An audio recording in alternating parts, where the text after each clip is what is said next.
भद्रा 3 लोकांमध्ये वास करते, स्वर्गात, पाताळात आणि पृथ्वीत। जेव्हा चंद्र हा कर्क, सिंह, कुंभ आणि मीन राशीत असतो तेव्हा भद्रा पृथ्वीवर राहते।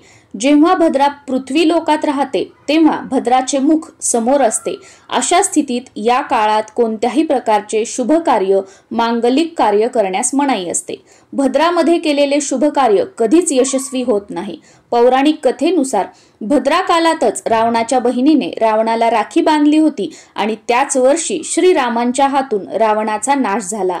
तेव्हापासूनच भद्रा काळात राखी पौर्णिमेच्या दिवशी आपल्या भावाला राखी बांधली जात नाही। भद्रा ही शनी देवाची बहीण आणि भगवान सूर्य व माता पार्वती छाया यांची संतान आहे।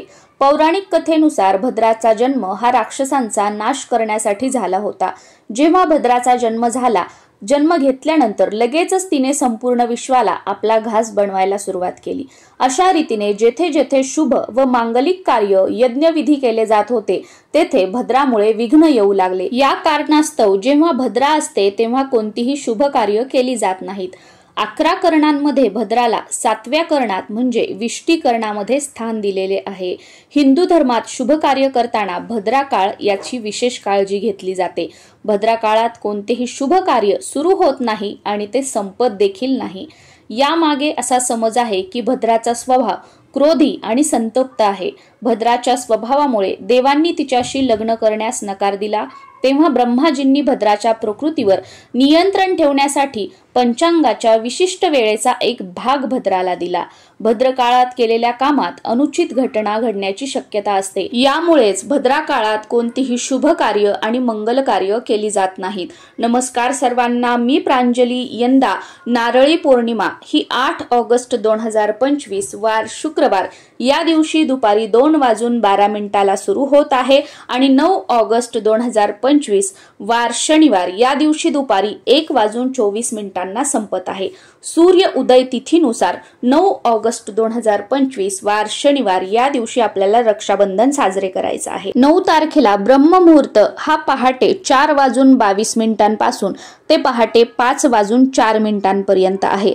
अभिजित मुहूर्त 9 तारखेला दुपारी 12:17 पासून ते दुपारी 12:53 पर्यंत आहे।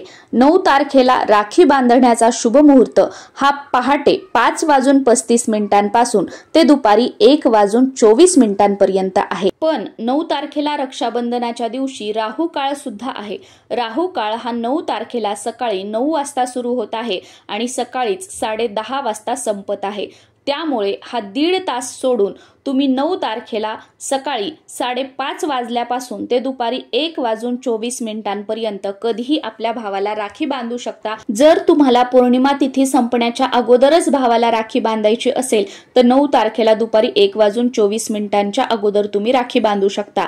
पण ही पौर्णिमा तिथी सूर्याने बघितलेली आहे आणि उदय तिथीनुसार आपण 9 तारखेला पौर्णिमा साजरी करणार आहोत, तर ही दिवसभरासाठी पौर्णिमा तिथी मानली जाते। त्यामुळे भले पौर्णिमा तिथी संपलेली आहे पण ही सूर्याने बघितलेली आहे, म्हणून 1:24 नंतर सुद्धा दिवसभर तुम्ही भावाला राखी बांधली तरी सुद्धा चालते। दरवर्षी भावाला राखी बांधण्यासाठी भद्रा काळाचा खूप अडथळा असतो, पण यंदा मात्र भद्रा काळ जो आहे तो 8 ऑगस्ट 2025 रोजी दुपारी 2:12 सुरू होत आहे आणि तो 8 तारखेलाच मध्यरात्री 1:52 संपणार आहे।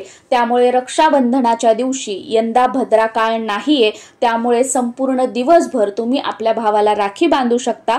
पण राहू काळ जो आहे तो आपल्याला वगळायचा आहे आणि राहू काळ सुद्धा फक्त 1.5 तासाचा आहे। 9 तारखेला सकाळी 9 ते 10:30 ही वेळ सोडायची आणि मग दिवसभरामध्ये कधीही तुम्ही आपल्या भावाला राखी बांधू शकता। रक्षाबंधनाच्या दिवशी भावाला राखी बांधण्यासाठी ताम्हण कसं तयार करायचं, ताम्हणामध्ये कोणकोणत्या वस्तू असाव्यात, त्या प्रत्येक वस्तूचं महत्त्व, कोणती वस्तू कुठे ठेवायची अशी संपूर्ण माहिती असणारा व्हिडिओ आपल्या चॅनलवर अपलोड झालेला आहे। त्या व्हिडिओची लिंक खाली डिस्क्रिप्शन बॉक्समध्ये मी तुम्हाला देत आहे। नक्कीच तो व्हिडिओ तुम्ही बघू शकता आणि याचबरोबर रक्षाबंधनाच्या दिवशी भावाला राखी कशी बांधावी हा व्हिडिओ सुद्धा तुम्ही बघू शकता। या व्हिडिओची लिंक सुद्धा खाली डिस्क्रिप्शन बॉक्समध्ये मी तुम्हाला देत आहे। तुम्हा सर्वांना रक्षाबंधनाच्या म्हणजेच राखी पौर्णिमेच्या खूप साऱ्या शुभेच्छा। नमस्कार।